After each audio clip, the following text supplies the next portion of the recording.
अस्सलाम वालेकुम class, welcome to the class of mammalian pharmacology. हम लास्ट लेक्चर में पढ़ रहे थे the drugs that are affecting our central nervous system.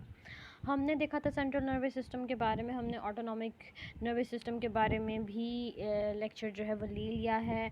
हमने देखा कि ब्रेन क्या होता है, ब्रेन के कौन कौन से पार्ट्स हैं, कौन सा पार्ट क्या फंक्शन रोल प्ले करता है, सब कुछ हमने देख लिया था। और उसके बाद हमने ये भी पढ़ना शुरू कर लिया था कि ड्रग्स जो थे वो सेंट्रल नर्वस सिस्टम के अंदर जाकर किस पार्ट को, कौन सा ड्रग किस पार्ट को जाकर स्टिमुलेट कर रहा होता है और किस पार्ट को जाकर इनहिबिट कर रहा होता है।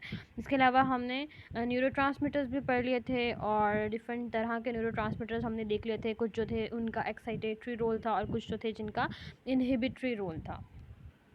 आज जो हमने पढ़ना है वो है लास्ट लेक्चर से आगे ही कंटिन्यू हो रहा है।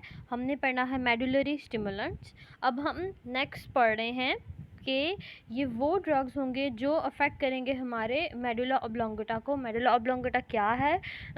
ये पार्ट है हमारा हिंड ब्रेन का जो डायरेक्टली जो कोऑर्डिनेट कर रहा होता है नेक्स्ट स्पाइनल कॉर्ड के साथ।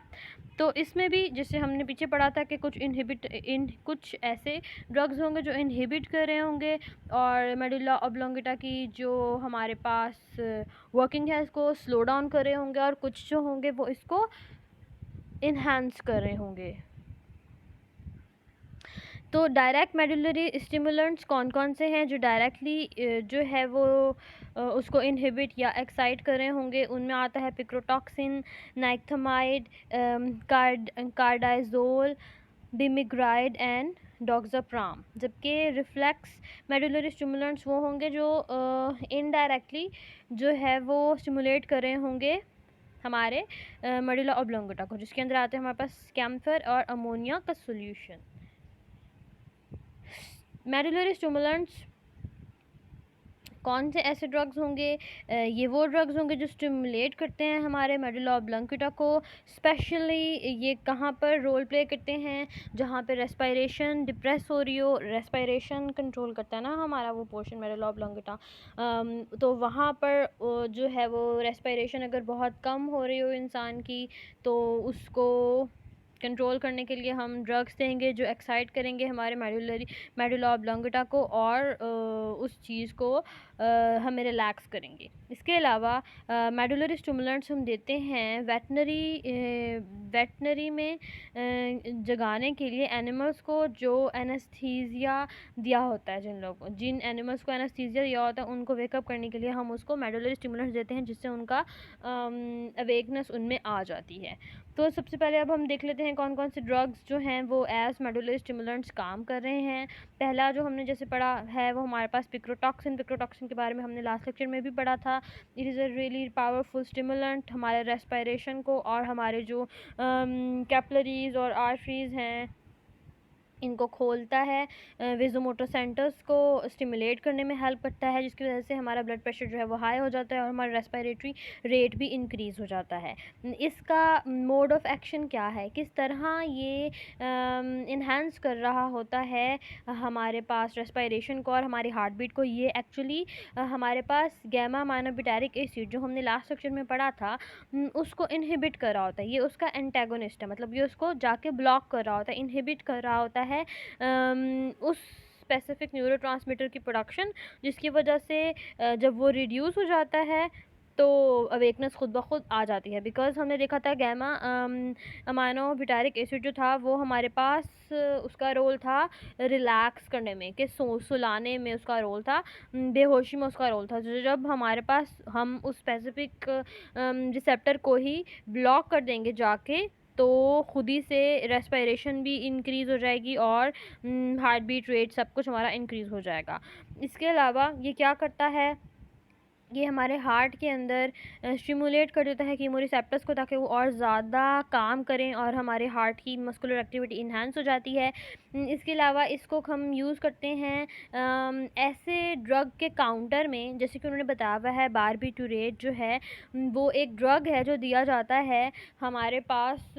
उसका रोल यही है कि वो स्लो डाउन करता है। ये भी एनेस्थीसिया के अंदर ही आता है कि आपको बेहोशी में और आपके दिमाग को सुलाने के अंदर, जब सुलाना हो तब इस ड्रग को इस्तेमाल करते हैं। तो अगर बहुत ज़्यादा मिकदार में हम इस ड्रग को यूज़ कर लेंगे तो आपकी डेथ भी हो जाएगी, हो सकती है। तो उसको कंट्रोल करने के लिए आप फिर इसको पिक्रोटॉक्सिन देते हैं ताकि वो जाकर उसके एज एंटी काम करे और हमारे पास अवेकनेस हो जाए। तो बारबिटूरेट ज़्यादा मिकदार में खाने से जो पॉइजनिंग हो जाती है उसकी ट्रीटमेंट के लिए भी हम पिक्रोटॉक्सिन का इस्तेमाल करते हैं। इसके अलावा अब उन्होंने बताया हुआ है निक्थेमाइड। निक्थेमाइड जो है ये भी एक ऐसा ही मेडुलरी स्टिमुलेंट है। ये जो है वो ओरली दिया जाता है, has no effect on heart पे डायरेक्ट इफेक्ट नहीं है, इसका लेस इफेक्टिव है और ये लेस टॉक्सिक है देन पिक्रोटॉक्सिन। तो हम अब इसका नाम है ना पिक्रोटॉक्सिन। तो this is basically a drug which is ज़्यादा मिकदार में भी अगर हम ले लेंगे तो ये as it will work as toxin. तो और ये डायरेक्टली हमारे हार्ट के मसल्स के ऊपर भी देखो हार्ट के रेट के ऊपर इफेक्ट कर रहा होता है, डायरेक्टली हार्ट पे इफेक्ट होता है। जबकि उन्होंने बताया हुआ है निक्थेमाइड जो है उसका डायरेक्ट इफेक्ट हार्ट के ऊपर नहीं होता, वो अवेकनेस में तो आता है, वो स्टिमुलेट कर रहा होता है रेस्पिरेशन को और हार्ट रेट को, लेकिन डायरेक्टली हार्ट के ऊपर डायरेक्ट अटैक नहीं कर रहा होता, इसलिए ये लेस टॉक्सिक है और सेफ़र साइड के ऊपर आता है निक्थेमाइड। आगे है कार्डाइजोल। कार्डाइजोल जो है ये भी रेस्पिरेशन और विज़ोमोटर सेंटर्स को इन्हेंस करता है, स्टिमुलेट करता है और इसका भी कोई डायरेक्ट रेट जो हार्ट के ऊपर कोई इफ़ेक्ट नहीं होता। और ये कहाँ दिया जाता है? ये दिया जाता है जब एनेस्थीसिया बहुत ज़्यादा मिकदार में दे दिया जाए, तो उसकी वजह से जो ज़्यादा बेहोशी की वजह से भी तो लोगों की डेथ हो जाती है ना। तो उस सिचुएशन में इंसान को वापस से बेहोशी से होश में लाने के लिए भी कार्डाइजोल दिया जाता है। इसके बाद उन्होंने बताया हुआ है बिमिग्राइड। बिमिग्राइड जो है ये भी एक पावरफुल रेस्पिरेटरी स्टिमुलेंट है, मतलब कि ये हमारे पास रेस्पिरेशन को इन्हेंस करता है। जब बहुत ज़्यादा स्लो डाउन हो रही हो इंसान की रेस्पिरेशन, बिल्कुल मर रहा हो, तब हम ये देंगे। और जब कोई ड्रग दिया हुआ, जैसे यहाँ पे भी वही बताया हुआ है बारबिटूरेट अगर दिया हुआ होगा उसकी वजह से अगर पॉइजनिंग हो जाएगी तो हमें बिमिग्राइड दिया जाता है। और इसका मोड ऑफ एक्शन क्या है हमारे पास? ये कॉम्पिटिटिव एंटागोनिज्म विद बारबिटूरेट। ये क्या करता है, ये किस तरह काम करता है? बिमिग्राइड इस तरह काम करता है कि जहाँ जहाँ पे बारबिक्यूरेट के रिसेप्टर्स हैं, बारबिक्यूरेट हमारी बॉडी के अंदर जाके जब हमने वो ड्रग लिया होगा तो वो जाके अटैच हो रहा होगा, वो अटैचमेंट में as an competitive role play करता है, मतलब कि उस बारबिटूरेट के साथ कंपटीशन कर रहा होता है। जाके बारबिटूरेट की जगह पे वो खुद अटैच हो जाता है। जब बारबिटूरेट अटैच नहीं हो पाएगा तो आप जो हो वो बेहोशी की हालत में नहीं रहोगे, आपको पॉइजनिंग नहीं होगी, क्योंकि वो चीज़ आपके साथ अटैच नहीं हो रही है। सेम ये इस तरह मैं समझा सकती हूँ आसान अल्फाज में कि जैसे मैंने आपको बताया कि हर सेल के ऊपर डिफरेंट तरह के रिसेप्टर्स होते हैं और जब कोई वायरस वगैरह अटैक करता है ह्यूमन बॉडी के ऊपर, तो अगर हमारे पास वो रिसेप्टर नहीं होगा तब तक वो जो स्पेसिफिक माइक्रो ऑर्गेनिज्म है वो जाके अटैच नहीं हो पाएगा। इसी तरह बारबिटूरेट जो है वो एक केमिकल है, एक ड्रग है जिसका रिसेप्टर हमारे सेल के ऊपर है। अब क्या होता है, बारबिटूरेट जाके उस अटैचमेंट कर रहा होता है और ये जो हमारे पास बिमिग्राइड है ये जाके उसकी जगह पे अटैचमेंट उसके साथ कंपटीशन करने लग जाता है और उसकी जगह अटैच हो जाता है, तो बारबिटूरेट अटैच नहीं हो पाता और इस तरह जो हमारे पास पॉइजनिंग हुई हुई होती है वो काउंटर बैलेंस हो जाती है। डॉक्साप्राम क्या है? ये भी एक पावरफुल एनालिप्टिक है, मतलब कि ये भी हमारे पास इंसान को वेकअप करने के लिए और ब्लड प्रेशर इंक्रीज़ करने के लिए दिया जाता है और ये सेफ़र है एज़ कम्पेयर टू अदर्स। और ये सेंट्रल और पेरिफेरल, मतलब सेंट्रल नर्वस सिस्टम और पेरिफेरल नर्वस सिस्टम दोनों के ऊपर इफेक्ट कर रहा होता है। फिर हमारे पास है इनडायरेक्ट में, जो मैंने बताया था रिफ्लेक्स के तौर पे जो इनडायरेक्टली हमारे पास वेकअप कर रहे होते हैं, हमारे स्टिमुलेट कर रहे होते हैं हमारे मेडुला ऑब्लांगेटा को। वो कौन कौन से हैं? कैम्फर और अमोनिया सॉल्यूशन, ये भी जो हैं ये भी हमारे पास रेस्पिरेशन को इन्हेंस कर रहे होते हैं। आगे अब हमारे पास, अब हमने देख लिए हमारे पास हिंड ब्रेन के सबसे लास्ट पोर्शन मेडुला ऑब्लांगेटा को स्टिमुलेट करने वाली ड्रग्स। अब आगे हम देखेंगे स्पाइनल कॉर्ड को स्टिमुलेट करने वाले ड्रग्स। तो यहाँ पर उन्होंने बताया हुआ है स्ट्रिक्नाइन अल्कलॉइड है ये, और ये एक स्पेसिफिक पौधा है, उसके सीड में से निकलता है ये अल्कलॉइड और ये स्टिमुलेट करता है जाके हमारे स्पाइनल कॉर्ड को। और इसका मोड ऑफ एक्शन क्या है? ये क्या करता है? ये इनहिबिट करता है ग्लाइसिन के बारे में हमने पढ़ा था कि ग्लाइसिन जो है वो एक अमीनो एसिड है जो कि एक्ट कर रहा होता है एज अ न्यूरोट्रांसमीटर। तो ये जाके उसको इनहिबिट कर रहा होता है जिसकी वजह से इंक्रीज़ हो जाती है रिफ्लेक्स, जो हमारे स्पाइनल कॉर्ड की वर्किंग है वो इंक्रीज़ हो जाती है। दूसरी तरफ ये क्या कर रहा होता है, हमारे ब्रेन के अंदर जो सेंसरी एरिया है हमारा सेरेब्रल कॉर्टेक्स के अंदर, मैंने कहा था ना मोटर एरिया भी है, सेंसरी एरिया भी है। सेंसरी एरिया वो एरिया था जहाँ पे तमाम के तमाम जिस्म की जो सेंसेशन है वो जाके वहाँ पर सेंस होती थी, और उसके बाद फिर दिमाग उसको रिप्लाई करता था कि ये काम करो, और वापस से मोटर न्यूरॉन्स की मदद से जो है वो सिग्नल वापस उस ऑर्गन तक पहुँचता था। तो ये क्या करता है, ये ब्रेन के अंदर जाकर उस सेंसरी एरिया को भी इन्हांस करता है, जिसकी वजह से आपको शार्प सेंसेशन होती है। मतलब पहले अगर आपको पेन कम हो रही थी, तो जैसे ही स्पाइनल कॉर्ड स्टिमुलेंट था आएगा तो आपको पेन और ज़्यादा होगी। पहले आपकी सेंसेस अगर इतनी ज़्यादा वेकअप नहीं थी, तो अब और ज़्यादा सेंसेशंस वेकअप हो जाएंगी। और ये कन्वुल्जन्स काज करता है डायफ्राम की। आपके लंग्स का ये जो एरिया है, चेस्ट का जो एरिया है, इसको कन्वुल्जन्स भी जो है वो कर रहा होता है, काज कर रहा होता है। इसके बाद हमारे पास अगला ड्रग जो है, जो स्पाइनल कॉर्ड स्टिमुलेंट है। स्पाइनल कॉर्ड के बारे में हमने पढ़ा था कि इधर इसके अंदर हमारे पास हमारे जो सेंसेशंस हैं बहुत सारी, वो हमें वहाँ पर उस एरिया में जो है वो हमें सेंस होती हैं। तो यहाँ पर उन्होंने बताया हुआ है एक और ड्रग है एफ्रोडियासिक। ये जो है ये हमारे पास ट्रीटमेंट इस्तेमाल होता है for sexual impotency in dogs.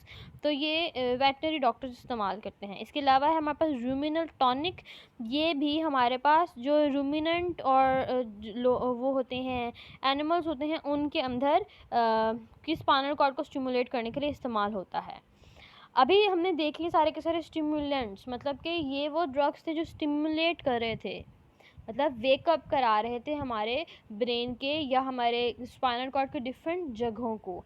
अब हमने देखने हैं सीएनएस डिप्रेसेंट्स। मतलब ये कि इन ड्रग्स का मकसद ये होगा कि हमारे दिमाग को सुला दें, कम से कम एक्टिविटी उसकी कम कर दें। तो इसमें क्या कुछ आएंगे, ये हमने ऑलरेडी सब पढ़ लिए थे, इनकी डेफिनेशंस मैंने आपको करवा दी थी। या क्या क्या थे, ये ट्रैंक्विलाइजर्स थे, सिडेटिव्स थे, हिप्नोटिक्स थे, एनेस्थेटिक्स थे, एंटीकन्वुल्सेंट्स थे, एनाल्जेसिक्स थे। क्या क्या थे, इनका क्या क्या रोल होगा। फॉर एग्ज़ाम्पल एनेस्थीसिया जो हम देते हैं, हम बेहोश करते हैं। स्लीपिंग पिल्स हम खाते हैं जब हमारा दिमाग बहुत ज़्यादा वेकअप हो रहा होता है, इंसोम्निया हो जाता है, हमें नींद नहीं आ रही होती, तो उस केस में हम स्लीपिंग पिल्स खाते हैं ताकि हमारा दिमाग सो जाए। इसके अलावा हम रिलैक्सेंट्स खाते हैं, एनजाइटी के पेशेंट्स को दी जाती हैं ताकि उनका दिमाग बहुत ज़्यादा थिंक ना करे। एंटी डिप्रेसेंट्स भी होती हैं, दवाइयाँ होती हैं जो जाके उस स्पेसिफिक दिमाग के पोर्शन को सुलाने की कोशिश करते हैं, जिसकी वजह से आप को मेंटल हेल्थ ख़राब हो रही होती है। इसके अलावा आप पेन किलर्स खाते हो, पेन भी तो एक सेंसेशन है, मतलब आपका वो दिमाग का वो पोर्शन कॉन्टीन्यूसली सेंस कर रहा होता है चीज़ों को, उसको कम करने के लिए हम पेन किलर्स खाते हैं ताकि हमें वो जो पेन है, वो जो सेंस है वो कम हो जाए। तो हम एक तरह से डिप्रेस कर रहे हैं अपने सेंट्रल नर्वस सिस्टम को। इसी तरह एंटी कन्वुल्सेंट्स हैं। एंटी कन्वुल्सेंट्स हम उस केस में खाएंगे जहाँ पर मिर्गी के दौरे लोगों को पड़ते हैं, तो वो दिमाग के अंदर जो इलेक्ट्रिक चार्ज बहुत ज़्यादा मिकदार में डिस्चार्ज हो रहा होता है, उन सिग्नल्स को कंट्रोल करने के लिए हम एंटी कन्वुल्सेंट्स इस्तेमाल करते हैं। तो इन सब के सब ड्रग्स का मकसद ये है कि हमारे सेंट्रल नर्वस सिस्टम को डिप्रेस किया जाए, कम किया जाए। ट्रैंक्विलाइजर्स कौन से होंगे, जो रिड्यूस करते हैं एंजाइटी को और इंसान को काम डाउन करते हैं, लेकिन इससे बेहोशी नहीं होगी, बस ऐसे आपको नींद नहीं और रिलैक्सेशन होगी। ठीक है, और बहुत ज़्यादा मिकदार में अगर ये खाएंगे तो फिर हो सकता है आपको बेहोशी हो जाए। इसके अलावा सीडेटिव्स क्या होंगे, सीडेटिव्स वो होंगे जो हमारे पास ड्रग इंड्यूस सीडेशन, नींद आएगी, इससे आपको रिलैक्स फील होगा। नर्व सीडेटिव्स क्या होते हैं, ये हमारे पास डिप्रेस करते हैं हमारे सेंट्रल नर्वस सिस्टम को, सीडेशन, ड्रॉजीनेस, नींद आती है, अनअवेयर टू सराउंडिंग्स, आप बिल्कुल हवाओं में होते हो जो कहते हैं, वो हो जाता है हमारे पास। हमारी एक्टिविटी, जिस्म की हरकतें कम हो जाती हैं, रिड्यूस हो जाती हैं। इसको लेने से the large dose induce loss of consciousness और नर्व सीडेटिव्स को, मतलब ये जो सीडेटिव्स और ट्रैंक्विलाइजर्स हैं, इनको आप ज़्यादा मिकदार में इस्तेमाल करेंगे तो आपको जो है वो बेहोशी में भी आप जा सकते हो। इसके अलावा अच्छा जी, अब ट्रैंक्विलाइज़र्स के अंदर उन्होंने बताया है कुछ जो हैं हम यहाँ पे सिर्फ डिस्कस करेंगे। सबसे पहले उन्होंने बताया हुआ है फ़ीनोथाइज़ाइन डेरिवेटिव्स। ये ऐसे ड्रग्स हैं जो कि रिलीव करते हैं एंजाइटी को और मेंटल टेंशन को कम करने के लिए ह्यूमंस को दिए जाते हैं, और एनिमल्स को भी काम डाउन करने के लिए दिए जाते हैं। जब एनिमल्स का हार्ट रेट बहुत तेज़ हो जाता है और वो डर की सिचुएशन में चले जाते हैं किसी चीज़ को देखकर, तो उसको काम डाउन करने के लिए जैसे कि वेटनरी डॉक्टर्स जो हैं वो इनको इस्तेमाल करेंगे ताकि वो जो एनिमल है वो अपनी ट्रीटमेंट से डरे ना हो, काम डाउन हो जाए, ताकि उसको डर कम लगे। जो थाइज़ाइंस हैं इन वेट मेडिसिन में यूज़ हो रहे हैं एज ट्रैंक्विलाइजर्स थ्रू 1950 से इस्तेमाल किए जा रहे हैं। और the effect of is neuroleptic. The effect of phenothiazine on central nervous system is called neuroleptic. मतलब कि ये वाले जो ड्रग्स हैं ये रिड्यूस कर रहे होते हैं सेंट्रल नर्वस सिस्टम की एक्टिविटी को, और इस एक्शन को बोला जाता है न्यूरोप्लेटिक। इसके अलावा उन्होंने बताया हुआ है कुछ और ड्रग्स के बारे में बताया हुआ। उन्होंने बताया हुआ है एसिप्रोमेज़िन मैलिएट जो है हमारे पास, और क्लोरोप्रोमेज़िन हाइड्रोक्लोराइड एंड प्रोमेज़िन हाइड्रोक्लोराइड, ये तीनों के तीनों इसके डेरिवेटिव्स हैं इसी ड्रग के। इनका मोड ऑफ एक्शन क्या है? Phenothiazine inhibit the central dopaminergic receptors which produce sedation and tranquillisation. क्या करते हैं ये, काम किस तरह करते हैं ये ड्रग्स जाके डोपामीन रिसेप्टर्स को जाके ब्लॉक करते हैं। डोपामीन जो है वो हमारे पास एक्टिविटी इन्हेंस कर रहा होता है, हमारे सेंट्रल नर्वस सिस्टम की एक्टिविटी इन्हेंस कर रहा होता है, और हम जाकर जब ये वाला जो ड्रग हम देते हैं इससे क्या होता है, डोपामीन जिस रिसेप्टर ने डोपामीन को रिसीव करना है ये उसको जाके ब्लॉक कर देते हैं, तो एक्टिविटी खुद ब खुद स्लो डाउन हो जाती है। इसके बाद नेक्स्ट उन्होंने बताया हुआ है ज़ाइलेज़ीन जो है ये भी it is also act as a sedative और हिप्नोटिक। इससे भी नींद आती है, और ये मसल रिलैक्सेंट के तौर पर काम करता है। मतलब इससे आपकी बॉडी रिलैक्स हो जाती है। सॉल्युबल इन वाटर, और वाटर के अंदर सॉल्युबल है, और ये इंट्रावास्कुलर भी दिया जा सकता है, मतलब इंजेक्शन के तौर पर भी डोमेस्टिक एनिमल्स को दिया जा सकता है। Xylazine is two adreno receptor agonist. ये क्या कर रहा होता है, एड्रीनो रिसेप्टर को ब्लॉक कर रहा होता है। जिस रिसेप्टर ने एड्रेनलिन को रिसीव करना है, कैच करना है, ये उसको जाके ब्लॉक कर रहा होता है, उसके ऑपोजिट काम कर रहा होता है। अच्छा जी, अब इसका क्या मोड ऑफ एक्शन है, ये स्टिमुलेट करता है एंड्रीनो रिसेप्टर्स को in sympathetic nervous system. Ruminants most respond to xylazine. ज़्यादातर जो हमारे पास एनिमल्स होते हैं उनको ज़्यादा मिक़दार में ज़ाइलेज़ीन दिया जाता है, और वो उससे स्लो डाउन हो जाते हैं और सिडेशन इनको फ़ील होती है। इसके अलावा इसको भी हम इंट्रावास्कुलर जो है वो दे सकते हैं, और इसका भी सेम वही रोल है कि ये एनिमल्स को बहुत ज़्यादा जंगली जो हुए होते हैं डर की कंडीशन में, फेयर कंडीशन में, तो उसको कंट्रोल करने के लिए दिया जाता है, और एंटी कन्वुल्सेंट्स के तौर पे भी दिया जाता है। मतलब अगर उनको भी सेंट्रल नर्वस सिस्टम के अंदर इस तरह की कोई बीमारी है, पागलपंती के दौरे पड़े हैं, तो उसको भी कंट्रोल करने के लिए दिया जाता है। इसके बाद हम बात करते हैं बारबिटूरेट्स। बारबिटूरेट जो है ये बारबिटूरिक एसिड से निकला हुआ एक कंपाउंड है, उसका सॉल्ट है जो कि सॉल्युबल है वाटर में, और ये क्या कर रहा होता है, ये भी हमारे सेंट्रल नर्वस सिस्टम को डिक्रीज़ कर रहा होता है, ये उसको ग्रेजुअली डिप्रेस कर रहा होता है, और ये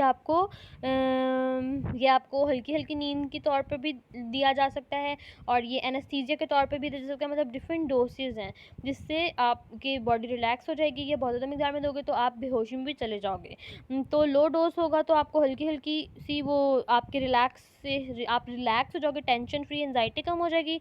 लेकिन अगर आप इसका डोज हाई कर दोगे तो आपको स्लीप इंड्यूस हो जाएगी, और उससे भी ज़्यादा हाई अगर आप कर दोगे तो आप बेहोशी में चले जाओगे, और उससे भी ज़्यादा अगर हाई चला जाएगा तो बारबिटूरेट पॉइजनिंग हो जाएगी। और उसको कंट्रोल करने के लिए हमने अभी पीछे ही पढ़ा है कि कौन कौन से ड्रग्स हम इस्तेमाल करते हैं ताकि वो जो पॉइजनिंग से कि आप बेहोशी में चले गए और फिर उठो ही ना, उसको कंट्रोल करने के लिए, आपको वेकअप करने के लिए हमारे मेडुला ऑब्लोंगेटा को हमें फिर वेकअप करने की ज़रूरत होती है। तो उसको करने के लिए हमने पीछे भी ड्रग्स पढ़े हैं।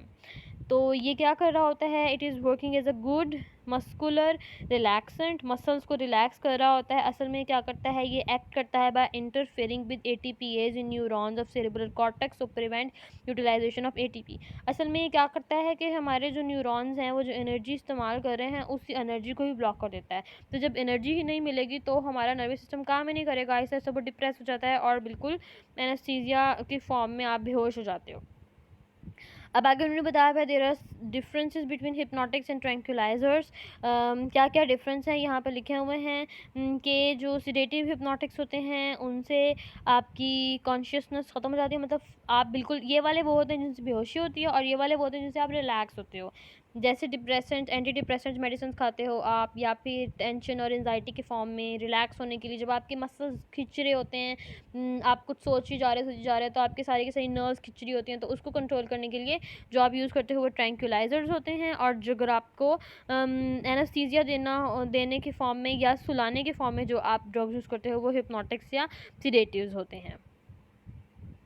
अच्छा जी, अब आगे जो हमने पढ़ना है वो है एंटी कन्वुल्सन ड्रग्स। एंटी कन्वुल्सन ड्रग्स वो ड्रग्स होंगे जो आपको जब हमारे पागलपंती के जब दौरे पड़ रहे होंगे इंसान को, उसकी ट्रीटमेंट के लिए या उसकी मेंटेनेंस के लिए जो ड्रग्स दिए जाते हैं वो एंटी कन्वुल्सन ड्रग्स होते हैं। और इसके अंदर डायज़ेपम आता है, फिनोबार्बिटल सोडियम IV सोल्यूशन आता है, प्रोपोफोल आता है एंड फाइनेटोइन आता है। इसके अलावा वेलप्रोरिक एसिड, ब्रोमाइड और फिनोबार्बिटल आता है। एंटी कन्वुल्सेंट्स ड्रग्स जो हैं उनको एंटी एपिलेप्टिक ड्रग्स भी कहते हैं। एंटी एपिलेप्टिक ड्रग्स मींस मिर्गी के दौरों को कंट्रोल करने के लिए एंटी, ठीक है। तो एंटी एपिलेप्टिक ड्रग्स जो होते हैं वो यूज़ किए जाते हैं टू स्टॉप ऑनगोइंग सीजर्स। जो अचानक से आपके सेंट्रल नर्वस सिस्टम के अंदर इलेक्ट्रिक डिस्चार्ज होता है उसको डिक्रीज़ करने के लिए या उसको कंट्रोल करने के लिए या मेंटेन करने के लिए आपकी मेंटल सिचुएशन, आपको एंटी एपिलेप्टिक ड्रग्स दिए जाते हैं। कन्वुल्जन्स क्या होती हैं?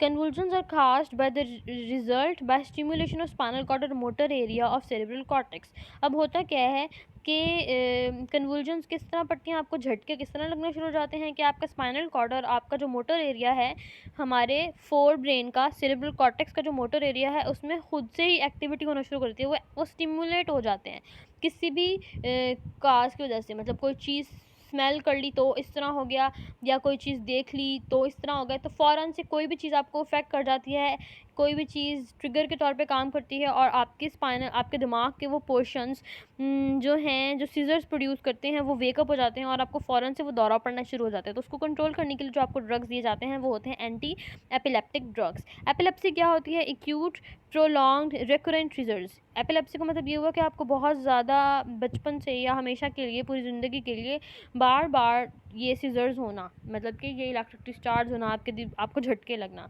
In status epileptic treatment is essential. तो इसके लिए आपको ज़रूरी है कि आप जो है वो मेडिसिन्स खाएं ताकि आपकी डेथ ना हो जाए, जो है बहुत ज़्यादा ब्रेक डाउन ना हो जाए आपका कोई, तो उसको कंट्रोल करने के लिए आपको एंटी एपिलेप्टिक ड्रग्स की ज़रूरत होती है। तो कौन कौन सी ड्रग्स जो होंगी वो यूज़ की जाती हैं फॉर द ट्रीटमेंट ऑफ एपिलेप्टस? डायज़ेपाइंस। इसके अंदर डिफरेंट ड्रग्स हैं, जैसे आपने आगे लिखा हुआ है डायज़ेपाइन, कोलेंज़ेपाम और मीडाज़ोलाम। तो ये तीनों तरह के जो ड्रग्स हैं, they are used to treat epileptic seizures in animals and in humans. यही बताया हुआ है, जैसे उन्होंने बताया हुआ है डायज़ेपाम जो है वो मोस्टली दिए जाते हैं डॉग्स में और कैट्स में to reduce their motor activity, उनको वो झटके वगैरह कम लगे उसके लिए डायज़ेपाम जो है वो डोज जो है वो 2 to 3 टाइम्स दिया जाता है 5 से 10 मिनट के बाद। इसके बाद उन्होंने बताया हुआ फिनोबार्बिटल जो है a long acting barbiturate use for the treatment of epileptic to prevent further convulsions. तो ये भी आपको जो है वो डिफरेंट तरह से डिफरेंट सिचुएशंस में डिफरेंट मोड ऑफ एक्शन के थ्रू दिया जा सकता है। इसके बाद है हमारे पास साइकोट्रॉफिक ड्रग्स वो ड्रग्स होंगे जो आपको एंजाइटी या बिहेवियरल डिसऑर्डर्स जो होते हैं, इंसान को आना, खुद ही से बहुत ज़्यादा गुस्सा आना, कभी रोना शुरू हो जाना, कभी जो है वो हंसना शुरू हो जाना, ऐसा वाला जो पागलपंती का डिसऑर्डर्स हैं, या एंटी डिप्रेसेंट या मूड चेंजर्स, मूड स्विंग्स जो बहुत आते हैं उसको स्टेबलाइज करने के लिए जो ड्रग्स दिए जाते हैं वो होते हैं साइकोट्रॉफिक ड्रग्स। अब इसमें कौन कौन से होते हैं, ये होते हैं एंजियोलाइटिक्स। एंजियोलाइटिक्स जो है वो जनरली एंजाइटी को कंट्रोल करने के लिए और पैनिक डिसऑर्डर्स को कंट्रोल करने के लिए कैट्स और डॉग्स को दिए जाते हैं। बेंजोडाइज़ेपाइंस जो हैं वो क्या कर रहे होते हैं, ये हमारे पास act by binding to gamma immunobutyric acid re-enhancing gamma mediated calcium influx. तो ये हेल्प करते हैं। अब क्या हो रहा है हमारे पास, हमने स्लो डाउन करना है नर्वस सिस्टम को, तो वो क्या कर रहे हैं कि हमारे पास गैमा इम्यूनोब्यूटारिक एसिड जो था वो डिप्रेसेंट है, ये है न्यूरोट्रांसमीटर जो डिप्रेस कर रहा होता है हमारे नर्वस सिस्टम को, तो ये उसकी एक्टिविटी को इन्हांस कर देते हैं जिससे सिडेशन और रिलैक्सेशन हो जाती है। एजापायरोन जो है वो डिफ़र करता है from benzodiazepine in their mode of action. इसका मोड ऑफ एक्शन और है, ये सेरोटोनिन जो है प्री एंड पोस्ट साइनेप्टिकली उसको ब्लॉक कर रहा होता है, ये सेरोटोनिन को ब्लॉक कर रहा होता है, जबकि ऊपर वाला जो ड्रग है वो हमारे पास गैमा इम्यूनोब्यूटारिक एसिड के इन्हांस कर रहा होता है। तो दोनों का जिस तरह किस किस पोर्शन पे वो अफेक्ट करके हमारे सेंट्रल नर्वस सिस्टम को डिप्रेस करते हैं, वो दोनों का डिफरेंस है, मोड ऑफ एक्शन दोनों का डिफरेंस है। आगे है हमारे पास anti psychotic drugs. These are classified as low potency agents and high potency agents, मतलब कि ड्रग्स की भी पोटेंसी है ना कि कितना ज़्यादा कंट्रोल का हो सकता है और कितना ज़्यादा वो ड्रग जो है वो स्ट्रॉन्ग है। All antipsychotics are used for non-selective tranquilization and diminishing behavioral arousals. अब ये जो पागलपंती के आपको फुल वाले दौरे पड़ते हैं उसको कंट्रोल करने के लिए दिए जाते हैं। Low potency agents require larger doses, produce more sedation, more anti cholinergic side effects and cardiovascular effects. तो उन्होंने बताया हुआ है जो इसमें लो पोटेंसी एजेंट्स हैं वो हमें बहुत ज़्यादा मिकदार में देने पड़ते हैं और इसके जो इफ़ेक्ट्स हैं वो ज़्यादा बुरे हैं यूजुअली कैट्स एंड डॉग्स के अंदर, मतलब कि कार्डियोवास्कुलर इफ़ेक्ट भी है हमारे पास, हमारे जो है वो हार्ट रेट और रेस्पिरेशन के ऊपर भी अफेक्ट हो सकता है और डेथ भी हो सकती है इससे। इसके अलावा क्या होते हैं mood stabilising drugs. Mood stabilising drugs के अंदर आता है lithium carbamazepine and valproic acid. They are unrelated chemical compounds used in human medicine to treat bipolar disorders. अब ये बायपोलर डिसऑर्डर्स जो इस तरह के सिंड्रोम्स हैं इंसान की, इमोशनल रिएक्टिविटी, अग्रेशन, इसको कंट्रोल करने के लिए ये सारे के सारे ड्रग्स दिए जाते हैं। फिर ड्रग्स आते हैं जो कहलाते हैं एंटी डिप्रेसेंट्स। एंटी डिप्रेसेंट्स वो ड्रग्स होंगे जो आपको ये जो बहुत अजीब अजीब सी सुसाइडल थाट्स आती हैं और आप बहुत ज़्यादा डिप्रेस फील करते हो और आपको लगता है कि सबसे ज़्यादा मतलब आपकी जो थिंकिंग वाला दिमाग है वो हर टाइम चलता रहता है और बहुत नेगेटिव थिंकिंग आपको आती है, उसको कंट्रोल करने के लिए एंटी डिप्रेसेंट दिए जाते हैं। अब एंटी डिप्रेसेंट कौन कौन से हैं जो यूजुअली दिए जाते हैं, वो होते हैं ट्राइसाइक्लिक कंपाउंड जैसे कि tertiary amines and secondary amines. इसके अलावा सिलेक्टिव सेरोटोनिन रिओप्टेक इनहिबिटर्स जैसे कि फ्लॉक्सिडाइन, सर्ट्रेलाइन और पैरोक्सिटीन। इसके अलावा एंटी डिप्रेसेंट्स और भी होते हैं जैसे कि हमारे पास monoaminoxidase inhibitors. They are used to treat behavioral disorders including obsessive compulsive behaviors and aggression. और इनका mode of reaction क्या है? They are actually they are blocking serotonin and norepinephrine को जो है वो हमारे पास कम करते हैं ताकि आपका दिमाग जो है वो बहुत ज़्यादा सोचना बंद कर दे और न्यूरोट्रांसमीटर्स कम आगे जाएं और ब्लॉक हो जाएं ताकि आपको इस तरह की बुरी बुरी नेगेटिव थिंकिंग जो है वो ना हो।